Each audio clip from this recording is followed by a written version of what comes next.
Welcome from Isruddin and thanks to watch our YouTube channel teaching and learning.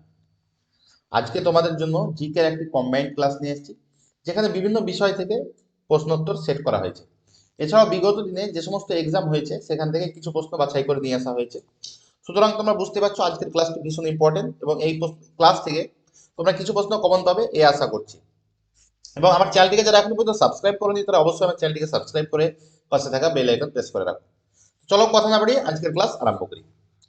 দেখো আজকের ক্লাসের প্রথম প্রশ্ন কি আছে, 1857 সালে মহাবিদ্রোহের সময় কানপুরে কে বিদ্রোহীদের নেতৃত্ব দিয়েছিলেন? অপশন আছে নানা সাহেব, দ্বিতীয় বাহাদুর শাহ, রানী লক্ষ্মীবাই, বেগম হজরত মহল। তো সঠিক উত্তর কি হবে? সঠিক উত্তর হবে অপশন এ, নানা সাহেব। নানা সাহেব কানপুরে বিদ্রোহীদের নেতৃত্ব দিয়েছিলেন। এছাড়া দ্বিতীয় বাহাদুর শাহ কে ছিল? শেষ মোগল সম্রাট। এবং বিদ্রোহীরা দ্বিতীয় বাহাদুর শাহকে তাদের নেতা হিসেবে মেনে বিদ্রোহ আরম্ভ করেছিল। এবং রানী লক্ষ্মীবাই কে ছিল? রানী লক্ষ্মীবাই তিনি ছিলেন ঝাঁসি রাজা গঙ্গাধর রাওয়ের বিধবা পত্নী, ঠিক আছে, বা বিধবা স্ত্রী। আর বেগম হজরত মহল ছিল অবধের রানী, ঠিক আছে। তো সঠিক উত্তর হয়ে গেল নানা সাহেব। তো চলো পরের প্রশ্ন কি আছে দেখি। হিন্দি সিনেমা জগতে কোন অভিনেতা দাদামণি নামে জনপ্রিয় ছিলেন? অপশন কি আছে? রাজেশ খান্না, দেব আনন্দ, উৎপল দত্ত, অশোক কুমার। তো এটি হয়তো ভুল করে চলে এসছে নেওড়াটা, ঠিক আছে। তো সঠিক উত্তর অপশন ডি, অশোক কুমার। চলো পরের প্রশ্ন কি আছে দেখি। নেওড়া ভ্যালি, নেওড়া ভ্যালি জাতীয় উদ্যান কোন জেলায় অবস্থিত? সঠিক উত্তর কি হবে দেখো, অপশন তার আগে দেখে নিই। দার্জিলিং, জলপাইগুড়ি, আলিপুরদুয়ার, কালিম্পং। তো সবই জাতীয় উদ্যান আছে, তার মধ্যে সঠিক উত্তর আসবে অপশন ডি তে, কালিম্পং। তো অনেকেই দার্জিলিং এর সঙ্গে কনফিউজ হতে পারে, কারণ দার্জিলিং জেলা ভাগ হয়ে যাওয়ার পরে নেওড়া ভ্যালি জাতীয় উদ্যানটি কালিম্পং এ পড়েছে। এবং দার্জিলিং এ কি আছে? সিঙ্গালীলা। দার্জিলিং এ আছে সিঙ্গালীলা, ঠিক আছে।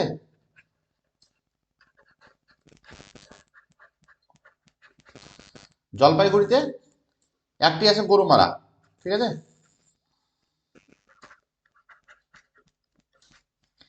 আলিপুরদুয়ারে কি আছে?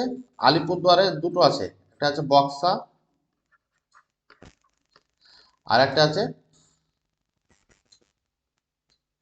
জলদাপাড়া।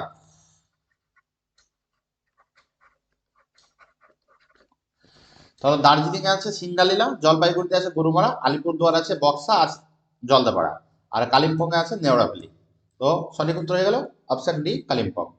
তো চলো পরের প্রশ্ন কি আছে দেখি। প্রশ্ন দেখো, অজাতশত্রু কোন মহাজন পদের অধিপতি ছিলেন? মগধ, কোশল, অবন্তী, অঙ্গ। তো ষোড়শ মহাজন পদ যেটি ছিল তার মধ্যে শক্তিশালী ছিল মগধ। তো মগধের অধিপতি ছিলেন অজাতশত্রু। অজাতশত্রু হচ্ছে হর্ষাঙ্গ বংশের রাজা, বিম্বিসারের পুত্র।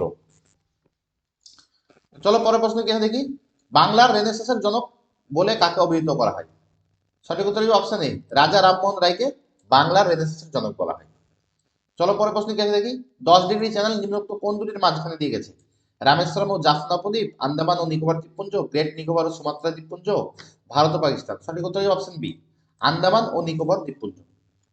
নেক্সট, কোন বছর পশ্চিমবঙ্গে কন্যাশ্রী প্রকল্প চালু হয়েছিল? সঠিক উত্তর হবে অপশন বি, আর কার্যকর করা হয়েছিল 2014-তে, ঠিক আছে। চলো পরের প্রশ্ন কি দেখি। কোন সভ্যতার অধিবাসীরা প্রথম নিকাশি ব্যবস্থার প্রচলন শুরু করেন? মেসোপটেমিয়া, মিশরীয়, সিন্ধু সভ্যতা, চৈনিক সভ্যতা। সঠিক উত্তর হবে অপশন সি, সিন্ধু সভ্যতা। সিন্ধু সভ্যতার হরপ্পা শহরে নিকাশি ব্যবস্থার প্রচলন আমরা দেখেছি। প্ল্যানিং কমিশন কোন সালে স্থাপিত হয়? 1948, 49, 50, 51। সঠিক উত্তর কি হবে? অপশন সি, 1950 সালে জাতীয় প্ল্যানিং কমিশন স্থাপিত হয়। নেক্সট, পশ্চিমবঙ্গের দীর্ঘতম সেতু কোনটি? রবীন্দ্র সেতু, ফারাক্কা সেতু, ভূতনি সেতু, জয়ী সেতু। Option D is the right answer, Joyee সেতু। 2.7 কিমি হচ্ছে লেন, চড়া হচ্ছে 2.7 কিমি। নেক্সট কি আছে দেখো। নিচের কোন তারিখে ভারতীয় সংবিধান গৃহীত হয়েছিল? অ্যাডপ্টেড, কার্যকর নয়। এটা একটু কনফিউজ হয়ে যায় ছেলে মেয়ের মধ্যে। অ্যাডপ্টেড, গৃহীত বললে একটা ডেট আলাদা হবে, আবার কার্যকর বললে আলাদা। তো গৃহীত হয়েছিল 26শে নভেম্বর 1949। আর যদি বলতো কার্যকর তাহলে হতো 26শে জানুয়ারি 1950। তো এই প্রশ্নের সঠিক উত্তর হবে অপশন বি, 26শে নভেম্বর 1949। 26শে নভেম্বর 1949 সালে ভারতীয় সংবিধান গৃহীত হয়েছিল, অ্যাডপ্টেড হয়েছিল। দেখো পরে কি আছে। ভারতীয় জাতীয় কংগ্রেসের কোন অধিবেশনে মহাত্মা গান্ধী সভাপতিত্ব করেছিলেন? তো মহাত্মা গান্ধী তার হোল লাইফে একবারই ভারতীয় জাতীয় কংগ্রেসের অধিবেশনে সভাপতিত্ব করেছিল সেটি হচ্ছে বেলেগাঁও। বেলেগাঁওয়ে যে অধিবেশন হয়েছিল সেখানে সভাপতিত্ব করেছিল। সালটি হবে 1924। ঠিক আছে, চলো পরের প্রশ্ন কি আছে দেখি। যদি পৃথিবীর চারিদিকে বায়ুমণ্ডল না থাকতো তবে পৃথিবী কেমন হতো? অত্যাধিক উষ্ণ, সামান্য শীতল, অত্যাধিক শীতল। সঠিক উত্তর হবে অপশন ডি, অত্যাধিক শীতল। যদি পৃথিবীর চারিদিকে বায়ুমণ্ডল না থাকতো তাহলে পৃথিবী অত্যাধিক শীতল হতো, যেটা মানুষ বসবাসের অনুপযুক্ত। নেক্সট, বৌদ্ধ ধর্মগ্রন্থ ত্রিপিটক কোন লিপিতে লেখা? পালি, সংস্কৃত, প্রাকৃত, হিন্দি। সঠিক উত্তর হবে অপশন এ, পালি। নেক্সট, সিন্ধু সভ্যতায় উল্লেখযোগ্য বন্দর কোনটি ছিল? লোথাল, কালীবঙ্গান, ধোলাবেরা, সুরকটেরা। সঠিক উত্তর হবে অপশন এ, লোথাল, যেটি গুজরাটে অবস্থিত। কালীবঙ্গান তোমার হচ্ছে রাজস্থানে অবস্থিত, ধোলাবিরা গুজরাটে অবস্থিত। তো চলো পরের প্রশ্ন কি আছে দেখি। পশ্চিমবঙ্গের রাজ্যফুল কোনটি? পশ্চিমবঙ্গের রাজ্যফুল হচ্ছে শিউলি। আর রাজ্য প্রাণী হচ্ছে মেছো বিড়াল। চলো পরের প্রশ্ন কি আছে দেখি। লেন্সের ক্ষমতার একক কি? লেন্সের ক্ষমতার একক হচ্ছে ওয়াট, মিটার, ডায়োপ্টার, সেন্টিমিটার। সঠিক উত্তর যাবে অপশন সি, ডায়োপ্টার।